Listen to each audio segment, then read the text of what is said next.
Let's start with the 6 sins you didn't know you were guilty of. The ad at the top of this thing is called The Lisa Show. Isn't that arrogant? Wait, is this part of the article? Isn't that an arrogant thing to do? Throw that exposition out there. No, I'm just saying. Guilty. Hold on here. I'm going to give you a cut of this so you can see it. What do you think of that? It says The Lisa Show. Real people, real parents. The Lisa Show. Now, she has enough money to advertise on the BeliefNet.com. I'm just saying, like, The Ben Show, really? Are there not? That's just an arrogance to it, I think. It's not like she called it. Is it? It's like a cartoony thing? Or is it? No, that's just her face. Maybe What are you it's talking just about, my cartoon? ankle. Oh, Dan. Maybe she wears a lot of makeup. That's It's not. If she would have called it No Other Lisas, that would be different. She's just a sampling of the Lisas. Oh, yeah. No, well, Got a she better said view The Lisa Show. If she said A Lisa Show, The market. that would be I'm better. one of the Lisas. Any Lisas out Maybe there? maybe her last name is Show. Okay. Oh, maybe so. She's But that'd be the the- Lisa Show. The Lisa Show. Okay. Yeah. This is a great idea. I'm going to open up a Ben podcast. Not the Ben, but of Bens that are Yeah. available. This is one of them. You should do a We bin, accept all bends. a bin that has ever been. I don't care for that. That's your laugh don't. that says, I wish that was funny, what Yeah. I just said. I don't like that. I feel Nothing wrong with the curve of your face, Bubba. Here we Hey, go. man, actually, whatever. Mike says that the shape of my face is weird and I shouldn't wear hats, and I'm sick of it. I haven't seen the man in a while, and that was the first thing he said to me was, I think you think you're a hat man, but you're not. And I said, hey, man, I kind of like the hat. It looks good. And he goes, no, it doesn't work with the shape of your face. I said, thank you so much for immediately inventing a new thing for me to be self-conscious about. Mike Foost. Hello, everybody. Sorry. All right, back to the article. Thanks, My bad. friend. Okay, let's see if Mike's problems with the world are going to show up in this list. As Christians, we are to avoid sin, but how can we avoid sin if we don't fully comprehend what it is? An easy way to think of sin is the concept of missing the mark. If a sports player, okay, we don't care. Anyway, it may be that sin that is just underneath the surface. It may be the ones we consider acceptable that are sabotaging us. These often go undetected, but have a bigger impact on us than we even know. Here are 6 sins that you need to pay attention to. Hey, man, here's a bigger advertisement for the Lisa Show, but it's still her face. She's Download really. the podcast now. I wonder how much it costs to advertise on BeliefNet.com. I'm sure Wait. we can't afford it. It's BeliefNet.com? .com, yeah. BeliefNet.com. It's weird to see net and then the .com right afterwards. BeliefNet.com. Christians don't know how to use the internet. It's BeliefGov.net. Yeah. Can I Hashtag buy? org. Yeah, BeliefGov.com. I'll pay $50. When you're Lisa, That you can do domain whatever you seems want. unique. Okay, the first one, the sin of fear. Fear. Fear. This is one of the most popular weapons that the enemy uses against us. Worry, anxiety, and fear can overwhelm us with the thick shadow of darkness, controlling our every move and decision. The Bible tells us, so do not fear, for I am with you. Do not be dismayed, for I am your God. I will strengthen you and help you. I will uphold you with my righteous right hand. While there are countless verses that remind us that with God we don't have to fear, we Christians tend to be fearful a lot. We're constantly afraid to make decisions or to step into dangerous situations because we are scared of the outcome. This is not what God intended for the church. The love of God and our faith in God should cast out all fear. Is it a sin, though? I was just about there were commands in the moment of like an angel showing up to someone's like Right. body and scaring the crap out of them. Well, I think that's why she set it up, though. She's not saying we have rebelled against God by fear, but we have missed the mark of what He expects of us in faith. Okay. Yeah. But I feel like that's kind of a. I mean, would you, if someone, would it be fair to say that Jesus died for your fear? Seems a little, yeah. It's elevated. So, Yeah. but like, if I neglected, it's a good point. I wonder if it feels like a bit of a scansion where you're like, What? What do you mean? Like, What do you mean? What do I mean? You think I'm worried about some other word besides scansion? okay. I was gonna say, Ben, you take that sentence back and you find the one word that Mike might have gone. What? I'm going to say this the whole show. That's a real scansion. What could you be asking about? No, go ahead, Ben. Here's the Fire deal. out with it. I'm actually pretty sure I used that incorrectly. I didn't even use it right. I, of course, knew that. So it's a twisting of just because like it could apply to both doesn't mean the severity of both. Like Yeah. Right. I might miss the mark. I might miss an opportunity to walk with Jesus for my own benefit today by not praying constantly. But that's not the same thing as like God said, do this thing, and you missed the mark, and it created a debt. It's not a debt creation; it's a miss of an opportunity. Right. Whereas if I Yes. randomly punch a guy on the street and steal his wallet, I created a debt into the world. That's not quite the same thing. So I think maybe just be careful. Only because, like, why is it important to protect that distinction? Is that like fear is a lot more nuanced and gray than this. Than like, hey man, why are you afraid of that angel in front of you? Because I'm rebelling against the Lord. Because a creature with 1,000 eyes just showed up in front of me, and it's really friggin' bright. He's got a fiery sword. Yeah, He's I looking usually right take at this me. kind of stuff. Incredibly loud. Did you notice that? Don't fear. Thanks. Okay. That's the voice of many waters. I shouldn't be worried at all. Yeah. Yeah, it's hard to call that a sin. I mean, I know what she's saying. I would agree with her in principle. Yep. Fear, Yep. Let's not fear, and let's exercise Yeah, we our tend to faith. use it more as an Let's grow. encouragement, though, right? Like to say, like your fear doesn't get to own you. Like God is the answer to that fear. Yeah. Not if you don't let God be the answer to the fear, because your natural broken humanity, all of a sudden it is a sin against a holy God. Right. It's a stretch into anxiety. Oh, my daughter's out later than I expected with the car, and where is she? Oh no, she's in a ditch. She's blah blah blah. All your mind starts playing. You guys haven't got that far yet, but Oh no. you will. Oh no, I had to. I Yeah. was actually anxious. Okay, I'm gonna be just maybe this is too transparent here, but like I had A boil. no. Go ahead, Ben. It's more of a rash. It started in my armpit, and it made and it made its way. No, but like I remember thinking, I got teenagers in my house, and the teenagers and the mom they cackle with each other, and so. I think it's most of my mind. I think, it's teenagery stuff. It's girl teenagery stuff. It's it'll shake. But then I just kind of look at the world around me and I go, it does feel like more and more people are not shaking things that feel like they should have passed by already. And I remember just some conversations that were going at my house recently, and even tonight, and like I think one of my kids didn't feel great after the conversation, and it was too bad. You don't want her to feel that way, but we were trying to encourage her in something that was ultimately right. And then it just for some reason there was a moment about 30 seconds to a minute. I just became I was sad, and I got worried, and I thought like. This is a passing thing. It's that teenagers go through, and I thought, well, what if it wasn't though? Like, what if it hung? What if it hung? And it shouldn't. And and this stuff is just normal and healthy. But like, there's people that are my age that have been carrying around mama daddy wounds and stuff that they felt, and like some legit, but some things where it felt like there was a path to kind of grow through it, but for some reason or another it never happened. And there was just like it washed over me a bit, and I got a little bit anxious about it for that reason, because I thought, well, what if it didn't shake? What if she's feeling a way about herself or about her parents or about the situation, and something that she should grow stronger from instead becomes an anchor on her? And so I don't know. That happened to me tonight. Yeah. Okay.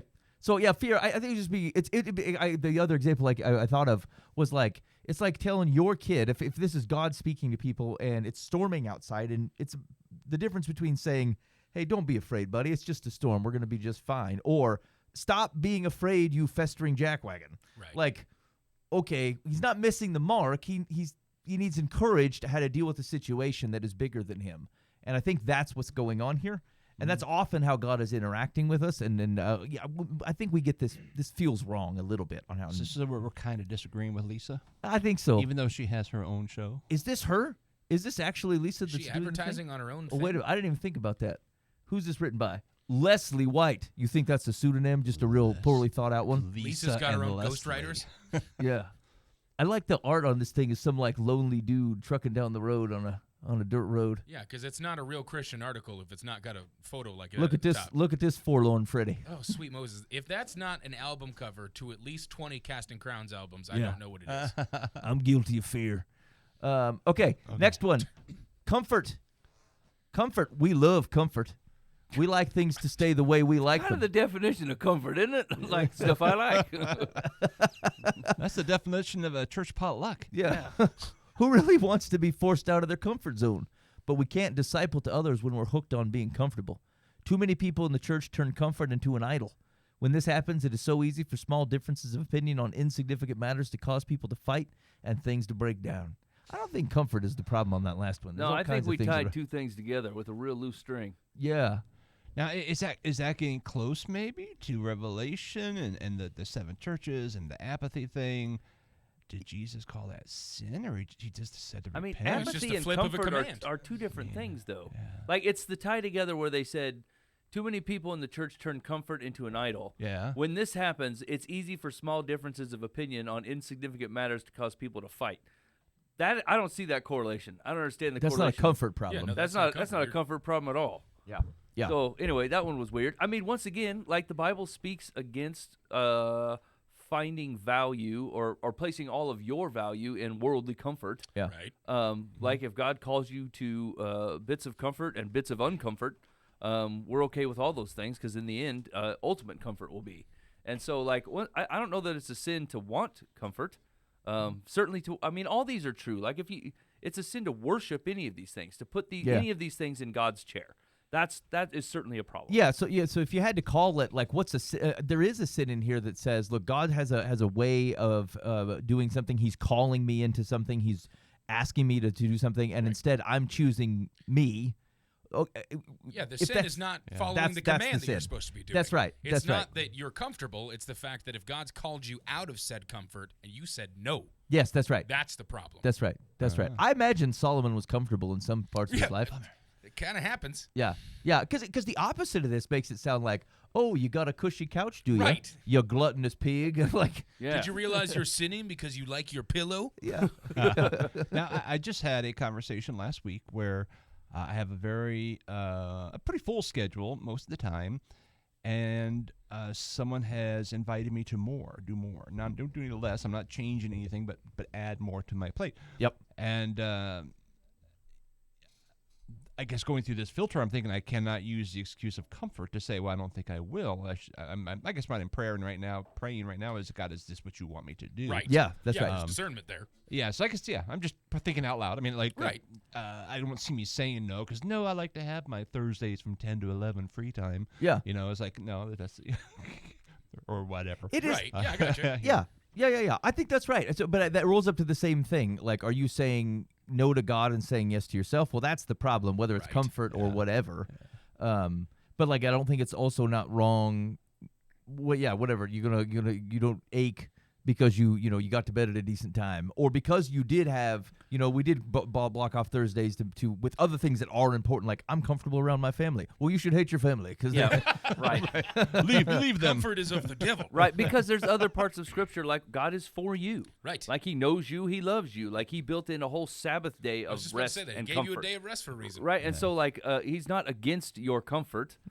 He's basically saying, like, I mean, He wouldn't call you out of comfort if He didn't have a good reason to, right? Either to help change you or to change other people or bring what He's trying to. And so basically what you're saying is like God's priorities are this, which are covering a lot more ground than mine currently are. Right now, Yeah. my tuchus feels nice, right? If I had to get up and walk 3 miles to accomplish God's purposes, I'm assuming God's going to make that 3 miles dead worth it, and He always does. Yeah. You know what I'm Yeah, saying? yeah. So like it's basically is a mistrust of God. It's saying I don't trust you when you're asking me to trade my comfort. What is it exactly you're asking me to trade it for? And like God has never come up wanting in the delivery of what He's asked you to change. Right. It made me think about like what's one of the, if I had to look back at my life and go, what's one of the greatest gifts that I feel like God has given me? It's my spouse, right? And so if I look and say, boy, thank you, God, I have someone who I can be myself with, I can be comfortable with, and then I have to believe that God gave me a wife simply so I can have something to get rid of because she's a risk to me. And like, it don't That's sniff inaccurate. right. Just making you pretty comfy there. That's right. I'm feeling a little too comfortable, babe. I got to split. Okay, number 3. Oh, shoot. I missed it. Worry. As Christians, we are everybody's a chronic worrier. We are often convinced that we can handle everything on our own, which gives us a false sense that we are in control when only God is in control. That is a sin. Yeah. The Bible tells us, I'm not sure that's how I would define worry, though. Agreed. Often people worry because it's very clear to them that they're not in control. Right. Yeah. And they may not trust God, or they may. It's the what if. Yeah, Yeah. even, and because here's the thing: a right understanding of a right understanding of God's sovereignty complicates this, right? Like a misunderstanding of it says, oh, I don't worry about this. God has got this all under control. It doesn't mean, but like if you recognize God's sovereignty, it means that he may not agree with you or may not do the thing that you're expecting. Right. And so it's the fear of the unknown causes people to worry. I don't know how God will react in this situation. Yeah. I mean, it's a process, I think, to go through a sanctification to start turning that over and trusting God in those things. But like, I don't think the back thing. I wonder if this is written by AI. Like they just they went and found a bunch of Don't Christian. be comfortable, That's human. Lisa's a robot. Stop worrying. That's right. Lisa's a robot. That's why Dan thought she was an anime. Well, that was my angle on the screen. He says, Don't worry, Dan. I don't think she's going to watch this podcast. the Bible tells us, cast all your anxieties on him because he cares for you. 1 Peter 5:7. Our Heavenly Father doesn't call us to carry this heavy burden. God takes care of us. When speaking to his disciples, Jesus gave 2 reasons why we should not worry. First, he says that we should not worry because of who we are. Look at the birds of the air. They do not sow or reap or store away in barns, and yet your Heavenly Father feeds them. Are you not much more valuable than they? If he takes care of the birds, will he not take care of us? Jesus is ultimately telling us that when we worry, we diminish our value. Again, I'm not sure that's a diminishment of your value. It's I think you're not living life abundantly. We're stepping Right. back from blessing that could be Yes. ours Yeah. if we lived. All that of this abundant. is the missed opportunity on living the way that God has called us to live versus the sin that separates us from God entirely. Yeah. But, Both like- of which God longs to reconcile, Of but course. in different ways. Yeah, no, the life that is going in line with these things is not a sinful life based off of these. It is a life of missed opportunity in the life that God calls us into abundance in his commands and the things that he has set for us. You Right. know, we don't worry because he's working in our lives. We don't fear because he's got our back. All of those things. But like that's not the sin there. That's just we are missing things. Yeah. Let me enjoy a quick diversion into 2 Kings chapter 6. Okay. Once when the king of Syria was warring against Israel, he took counsel with his servants, saying, At such and such a place shall be my camp. But the man of God sent word to the king of Israel, said, Beware that you do not pass this place, for the Syrians are going to be down there. And the king of Israel sent to the place about which the man of God told him. Thus he used to warn him, so that he saved himself there more than once or twice. And in the mind of the king of Syria was greatly troubled because of this thing, and he called his servants and said to them, Will you not show me who of us is for the king of Israel? Convinced there's a spy in his camp that's ratting out where he's going to have all his stuff. Right. And one of his servants said, There's no spies here, O king, but Elisha, the prophet who is in Israel, tells the king of Israel the words that you speak in your bedroom. Creepy. And he said, We'll go and see where he is, that I may send and seize him. It was told him, Behold, he's in Dothan.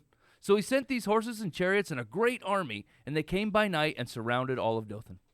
When the servant of the man of God arose early in the morning, so this is Elisha's servant. Yep. He arose early in the morning and went out. Behold, an army with horses and chariots was all around the city. And the servant said, Alas, my master, what shall we do? That sounds like worry and fear to me. Yeah. The master Elisha says, Do not be afraid, for those who are with us are more than those who are with them. Then Elisha prayed and said, O Lord, please open his eyes that he may see. So the Lord opened the eyes of the young man, and he saw, and behold, the mountain was full of horses and chariots of fire all around Elisha. And when the Syrians came down against him, Elisha prayed to the Lord and said, Please strike this people with blindness. So he struck them with the blindness in accordance with the prayer of Elisha. Blah, blah, blah. They lead him off to So another it was not a land. prayer of repentance. Yeah. It That- was, So, Right. so we read this story for one of two reasons. One, the servant's reaction when he walks out of the house and is surrounded by a great crap. vast army goes, oh boy, Yeah.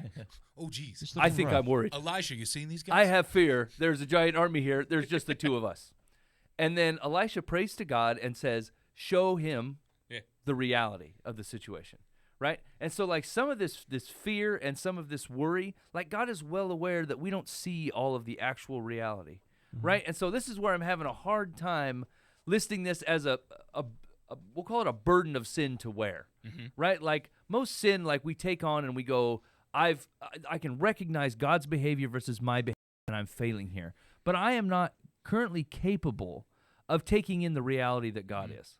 right? And so when Elisha prays that the young man could see what's actually going on here, the Lord opens his eyes to the spiritual realm, and there are chariots of Jesus' fire covering the land. Nothing is going to happen that God has not designed to happen right here. Yeah. And so I only read that one because I read that this morning for some reason, and it really stuck with me. And then this conversation comes back up around, and I go, look, I do believe that like sometimes we fall into sin when we worship worry or we worship fear, you know, like when it will keep us from doing something, opposed to saying, God, open my eyes and let me see that you have this covered so I may walk boldly and do this thing, even though my failing human heart and body, I'm not handling this well. But I know you got it because you told me to go. So here, let's go. So you're saying that the sin is not the fear or the worry. Or what was the topic? Yes. It's what happens as a result of, or what doesn't happen Yeah, as a result. like the reaction So to it. That's probably why she says we don't think you don't know you're sinning. Right. Yeah. Yeah, it's just underneath the skin there. It's like, yeah, okay. So we're just being careful here to like we talked about this when we were talking about pharisaical type behavior when it comes to like with that Chandler article we talked about, right? Like we set up fences in your life to keep you from approaching sin, and it's not a sin to hit that fence. Right. Like it's a sin to plow through the fence, but when you hit the fence and go, "Whoa, I'm getting really close to where I don't want to be. I'm going to bounce." That's just right reaction. That's the fence doing its job, right? No one needs to be mad, upset, down on themselves, or beg repentance because you ran into a fence. That's why you put up the fence. Yeah. So like I struggle only because some of the implications of what she's trying to say actually adds an unnecessary burden on you that Jesus is not putting on you. Right. Yeah. He's more saying, "Let me help you. Yeah, Right. that's right. So don't worry. That's right. Don't fear." That's Also- I will carry the yoke, right? Yeah, My yeah, yoke yeah. is light, Yeah. right? Not put more yoke on you so I can go, ha ha, I told you the yoke's heavy. Yeah. Yeah, that's the last thing you want as a guy. Like if you're struggling with anxiousness and worry, is to start getting on a spin on being anxious and worried about having a problem with anxiousness and worried. Right. Like as opposed to clinging to Jesus to help resolve. Now there's a sense of guilt and all the other things associated with the presence of them, and I think that's misunderstood. My son-in-law tomorrow is going to the application process of being an officer, police officer. And he's currently an MP in the Marines. He's well qualified. Yep. He's physically fit. Matter of fact, he's in an elite group with the Marines. All these things you could say. I'm looking at the situation going, dude, it's a slam dunk. Not only are they desperate, but it's like, duh. He is absolutely all just wound up like, oh no, I've got to take this test. And he's just, we're like, relax. You're smart. You know this. You know this. Yeah. And he knows this. Yeah. But he's all. He's just very, he's dreamt his whole life for this. Yeah. So it's like it's a big moment for him. So I don't think he's sinning, but I can understand. It's Yes. But hey, enjoy the process, relax, get a good night's sleep, go do your thing, just be you, go be Yep. you. And Mike, can we start a cheesy Christian band called Chariots of Jesus Fire? You're darn right we can. Yes. Okay. all right. If it's not already what's taken. the genre? Yeah. Mike, we Google that real quick, just double check. Yeah, I'm on. Is that a grunge or is I that heard a, you say Chariots of Jesus Fire. I'm like, that sounds awesome. Can we Yeah. go back to 1992? is that and We're sing either some doing songs that or we're going to call our classic band praise Scansion. music? Scansion. No, it's fully We Hey. Are Scansion. Actually, sorry, quick diversion. So Dan, before the show, was looking at this custom Monopoly board. Yes. And so it just made me think about, like, the card that sends you directly to jail should have, like, a chariot of fire on it. Except it can't be jail, right? Go to heaven, go directly to heaven. But then you get kicked out because I don't know. I gotta think work about this it some up. more. Yeah. But if you have any thoughts, if you were to say, I don't want some general Jesus board, all right? This is for elite show listeners only. Yeah. But if you're a show listener and you say, here's my ideas for this live from the LFTP Opoly. Okay, I want you to call or Working text the title. complaint line, 515-517-0085. It's going to happen. It's Before good. Christmas. Okay, so Dan's on a warpath here, so you got to get your ideas in I've quickly. got one goal in life. That's it. Yeah, that's it. Soon as he's on it, he's That committed. hat and Monopoly. Well, I got the hat. That's done. Check. Oh, boy. I'm getting comfortable now. I got one need a more to do. project. I'm here to kick tail and take names, and I'm done taking names. Dan's version is, I'm here to buy sweet hats and make custom Monopoly board, and the hat is And the hat is on me. So 515-517-0085. So this is space options, chance and community chest. I assume that you don't get to change the contents, but maybe what you I think you do. the cards property themselves? names, Oh, I don't know. Yeah, probably. Well, I suppose they'd have to match the properties, yeah, though. True. And I don't know. Hopefully we get to make our own little token Custom people, pieces. You know? Say we're all miniatures. Yeah. I want to be a centaur. Always Be a have Peter wanted. guy. I've always wanted to be a centaur. Chariots of Jesus I'll be a Fire is three-legged available dog. Yes, it is. for a band name. What is it? Chariots of Jesus Fire is available.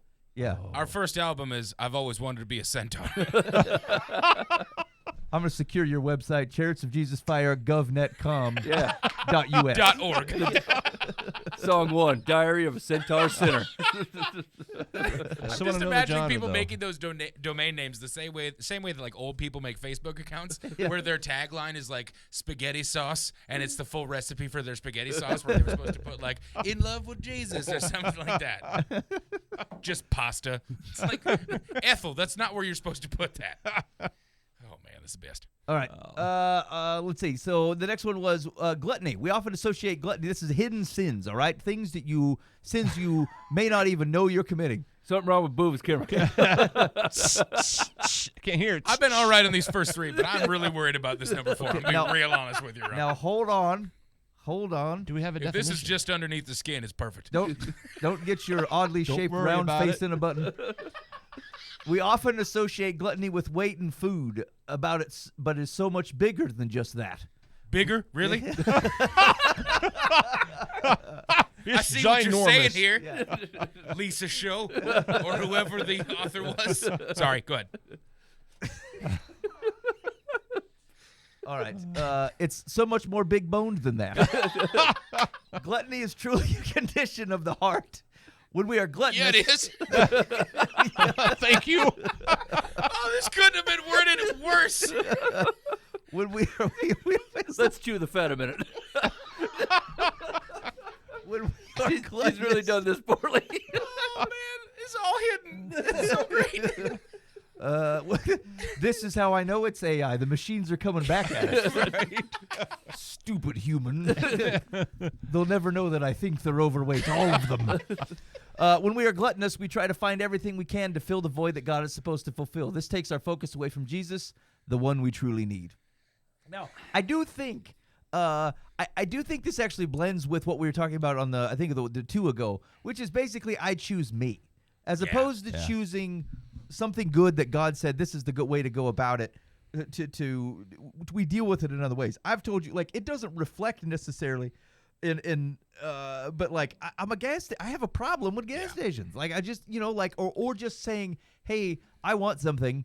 I have the money. I have the vehicle. I have the flexibility. I'll go make this happen. Like there's a gluttony to that. There's an indulgence that I think that like you could look at it from a worldly perspective and go, I mean, you can. So why not? But then there's a lack of restraint in those types of things that I think is like can be sinful, because you basically said I'm going to do what I want when I want, and even the posturing to the world and to God that way I think is dangerous.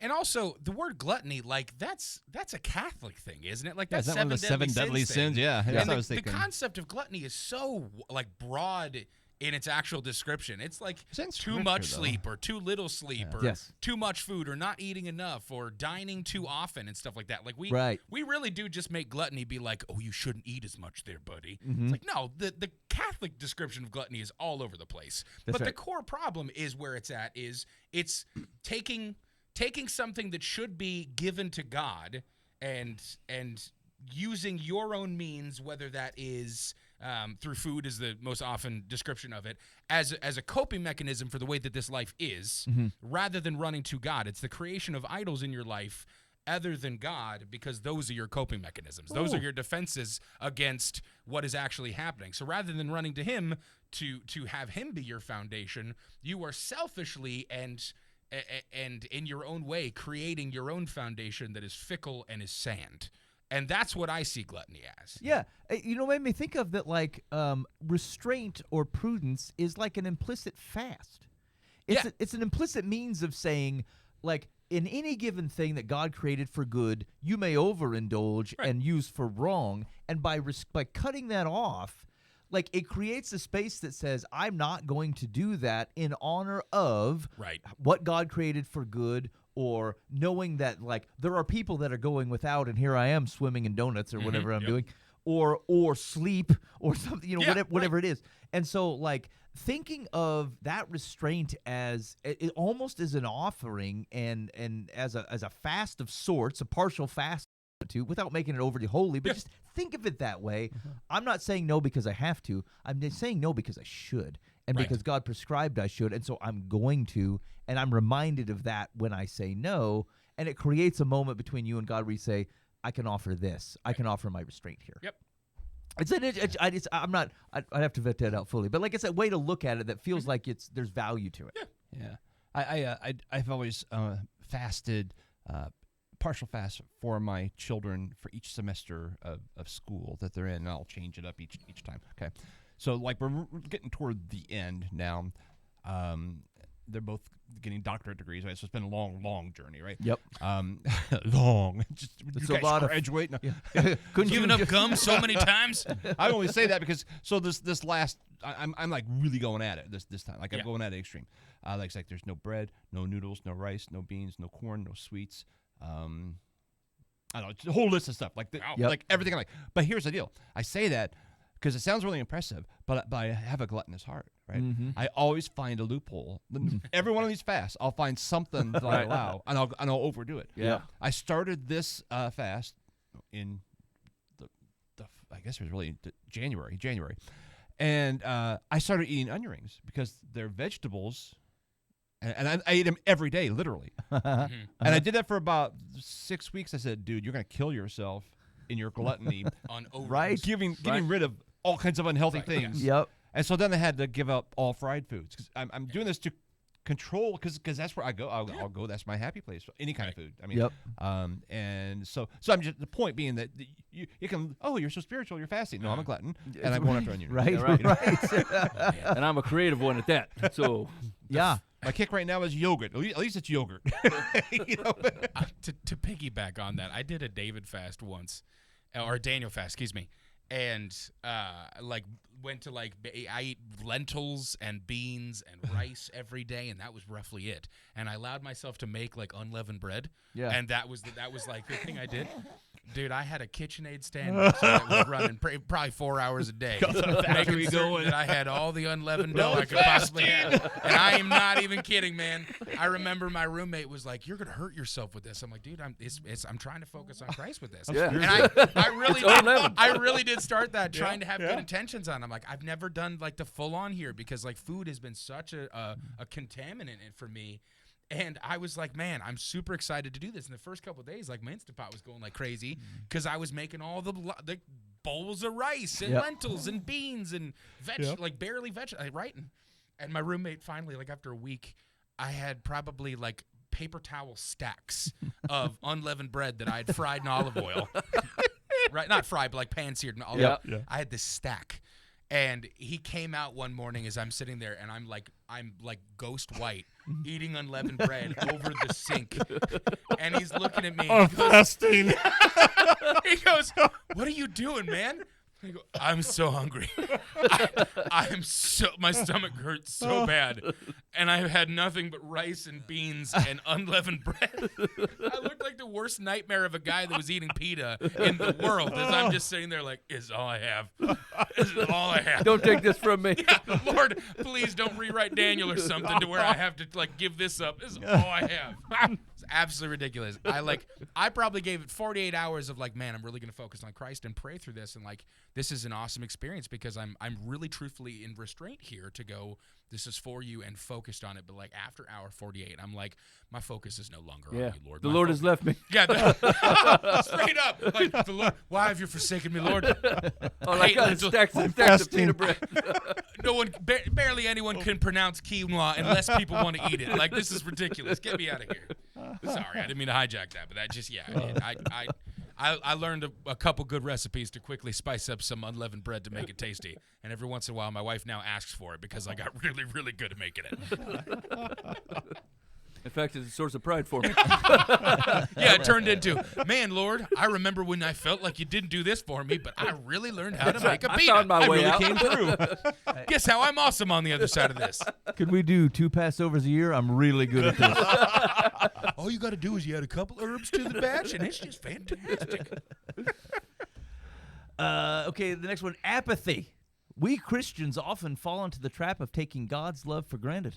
As a result of this, we lose the passion we once had, look at that guy, had regarding our relationship with God, and we begin to take his love for granted. Spiritual apathy, coldness, or indifference can affect even the most sincere Christian. Sometimes these feelings can replace the fervor we once felt for the things of God.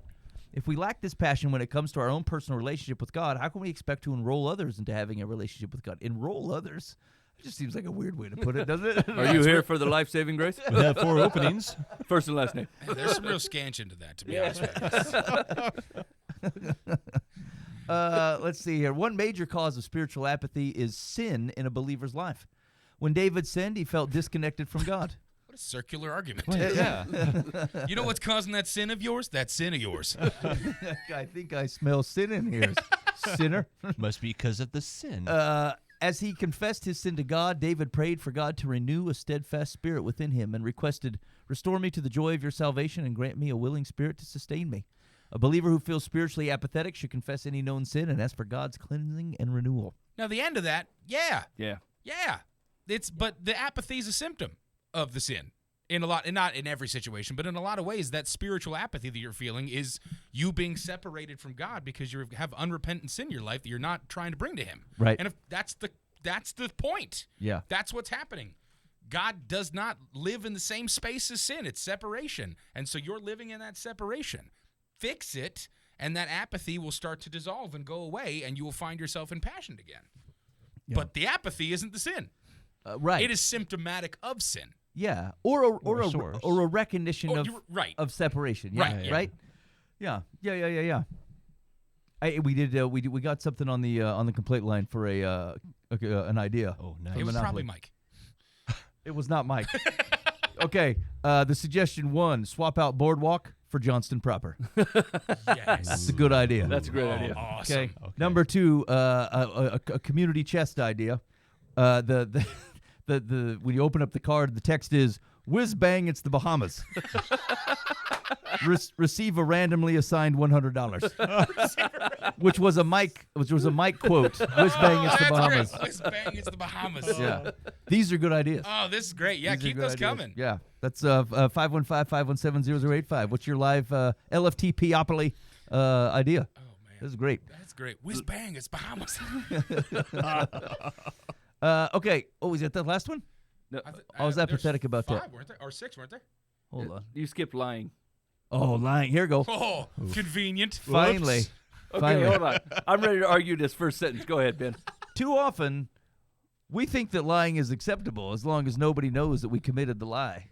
Yeah, a cursory reading of the Bible Pretty cursory, actually. will make it pretty obvious that that's just flat out not true. Now, As long as you're not caught, you're good. Yeah, the Lord's cool with white lies and ones that go under the radar, right? yeah, It's only a fair and an affair if they know Oh, it. man. that's right. Thou shalt not bear false witness if people will find out about it.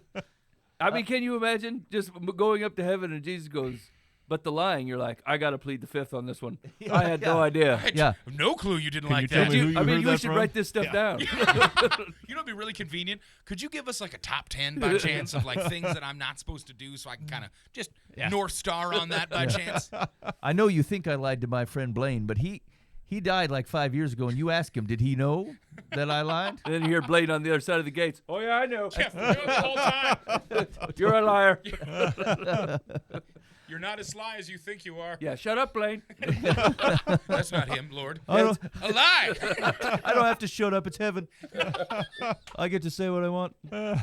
The more we lie, the less weight we think these lies hold. Who are these Christians this guy knows? They're not trying very hard. Yeah, here's what I'm going to tell you. The takeaway of this article is this person needs better friends and church Yeah. community. I feel like this person should read the Bible. Yeah. It's yeah. like iron sharpens pasta over his place. And Dan can't have that. Thanks. Why you gotta can't tempt him. Now he's got to get some onion rings. Yeah, I told a lie, but they didn't know. I bet that'll fly. Yeah. Yeah, let's pray. Yeah. Hey, man, this sin is weighing heavy on me. What should I do? Lie more. Yeah. Lie more. The weight will go away. It'll loosen up. Get yourself out of this hole you're in. You know what better really gets about rid it. of the weight of lying? Doing it more often. It feels great. You Let's know see. who doesn't get into heaven? Compulsive liars. As Christians, we are set apart by our love and commitment to Christ. We are called to live up to a higher standard. What makes these... Oh, here's the end. What makes these 6 sins so detrimental is the fact that so many of us don't even realize we're committing them or believe these sins don't carry the same power of other sins. Okay, I'm guilty of that thing. Yeah. Yeah. Evidently. Yeah. Oh, there's no sin. We're good. Yeah, I completely said the opposite of what they said. Man, we stepped on that one. I don't want this person as my friend. Yeah. Here we go, Mike. However, this couldn't be further from the truth. Here comes the pasta. These sins sabotage our ability to disciple to others. I mean, but when you say, like, if they were real sins, when you start with, these sins are destroying me and my relationship from the Lord, and in addition to that, also make me an ineffective Right. witness and uncompelling. God burned 2,000 pages, didn't say this. Do you know what I'm saying? That's what I'm getting at. Yeah. Ooh, hey, the definition of sin in the Bible are not simply arbitrary do's and dawn apostrophe TS. Dawns. I love this. What? Don't do that. Noted. Yeah. You are like my wife, who does not have the ability to read beyond spelling can't errors. skip that. Is it like DAWN apostrophe TS? No, it's DON apostrophe TS. Like don'ts. Like donuts is in there. He's Yeah. missing the Oh, U. okay. They Yeah. abbreviated the U. no, My but- wife will be reading something, and she'll like stop, like, I don't know what this is. It was obviously don't. That's true. We've been on this for 10 plus years. Every You and time Ben Ben. sees something, every in time the he reads an reading article, unnecessary colon. yeah. Actually, that should be one of the spaces, is unnecessary colon. Jail. Go back 3 steps. yeah. Do not collect money. Go straight to Pay your unnecessary property colon. tax. That's right. Let's see here. Instead, they show us. Okay, the definitions of sin are not simply arbitrary do's and don'ts. Instead, they show us the spiritual principles by which God lives, the same standard of conduct He expects us to live by. Christ's teachings help us to understand why it is a sin not to do what we know we should do. It really comes down to whose will is more important in the lives of those in the church. Is it our will, doing what we want, or is it God's will, doing what He thinks is most important? Yes, okay, we agreed with that part. That was our basic statement. But like again, the posturing of the article treats God as if His primary role in your life is the warden. Right. Like this is not. I've not been rescued by the design and sovereignty of God the Father. I am kept constrained by God the warden. And I think that's where these misunderstandings come from, is that we miss out on a relationship with a good Father, and instead go, if I worry at all, He's going to be mad. Yeah. I'm like, what? And I would hate for my kid to think that. And so, like, Yeah, that doesn't align with the character of God or the way that He's set this up at all. yeah, right. This whole article feels like it's like, hey, man, we really wanted to make brownies, and we put them into the oven. They're not quite done yet, but at least it's still brownie batter. It's like, no, that really wasn't what we were looking for. This is like a half-baked I mean, situation. it worked, though, because we're like, hey, man, well, I don't want to be committing no mystery sin. What the heck? Oh, yeah, I agree. The smell was there Suck because that it smelled like brownies in the oven. But That's then we right. got there, and it was all gloopy. That's right. I mean, when they say work out your faith with fear and trembling, God goes, whoa, got you on that one. Don't be afraid. But tremble. The fear of the Lord is the beginning of wisdom. Oh, no fear. That's a problem, buddy. Okay. All right. Well, if you have any feedback for the article, you go to beliefnet.com. And, here, hold on. /org. Leslie White, otherwise known as The Lisa Show, is a graduate It's her. a graduate of Virginia Commonwealth. Like the whole Commonwealth? Like the state? Congratulations. Man, Commonwealths suck. Now, here's the I deal. wouldn't want to be a graduate of a Commonwealth. When They suck. you're a graduate of a town or property, that means they kicked you out of it. Right. Like, I you're graduated graduating. Altoona. See ya. Get out of the town. Go ahead and Yeah, go we to really Minnesota. Like you. Go ahead and prophesy on another day. Wait, so Leslie is the Lisa Show? No, I don't think so. Oh, okay. That's how we're going to talk about it. Well, I mean, I dig it. She's, now that she's seems probably like a loving this sin. publicity. She's probably got me Is on that it a one. lie if you don't really know? You're just making stuff Right? up? Yeah. Lisa will never know that we're talking about her like this. Wild speculation. The Dan thinks she's a cartoon. I was thinking here, no joke. What I I was know it's the angle. you know what I was. This is wrong, probably, but what I was hoping Most likely. for is like you think about Moses trying to caravan his kid across the border without being circumcised. And I was kind of hoping for things like that. You're like, hey, you may not even know it, but like you know, you cut that big toe off. That's wrong. It's a frailty against the Lord. Did you not read Numbers 16? Yeah. And I feel like, well, shoot, man, I've been clipping that nail all gangbusters in the service of the Lord for the glory of myself. And so, I've been clipping that nail all gangbusters. I was just going to wait it out and then not say anything. And then amateur Buva comes in and repeats it. And here we are, still spinning yarn. Oh, yeah. That's totally something I do and nothing you've done before on many occasions. here's what I'm going to tell you. Funniest thing I ever said on Facebook. It said, I manage my toenails like I manage my fantasy football team like I manage my toenails. I let things go on way too long and then go in and start cleaning house. Yeah, I bet your wife was like, ooh. Yeah, I bet I bet that got a few likes on that. Like, Hey, gross. that was Yeah, like anytime Didn't you make happen a if there's remark no about pictures. earwax or boogers, no one laughs at that because they don't want to be involved with Yeah, it. they You're the do. 5-year-old kid that farts and thinks it's hysterical, and then everybody else around you is like, gross. And you're like, yeah, but you knew it was funny. Yeah, who tugboated in here? A tugboat. Dude, my 4-year-old is totally doing this. He's in a house full of women, this guy, and he's constantly coming in and like floating the surf and then looking around like he's got it for sale. He's just like, yeah. Did you catch that? Who loves it? Who's in? I'm laughing so good because he's so innocent about it. He's like, yeah, he really delivered the goods here. How impressed is everyone here? He's probably got a year where I really got to put it into it, but it's so funny right now. Yeah, he's got his eyebrow raised like the Rock, like he doesn't even know. He's such a goofball. Okay. He's his dad's kid. You've been listening to Live from the Path. You feel like this is a real waste of your time. I'd ask why your discernment didn't kick in 20 minutes ago. This seems than like a 20. personal problem. Have no fear. Sin. Okay, so that's the Live from the Path complaint line, 515-517-0085. Call or text. We'd love to hear from you.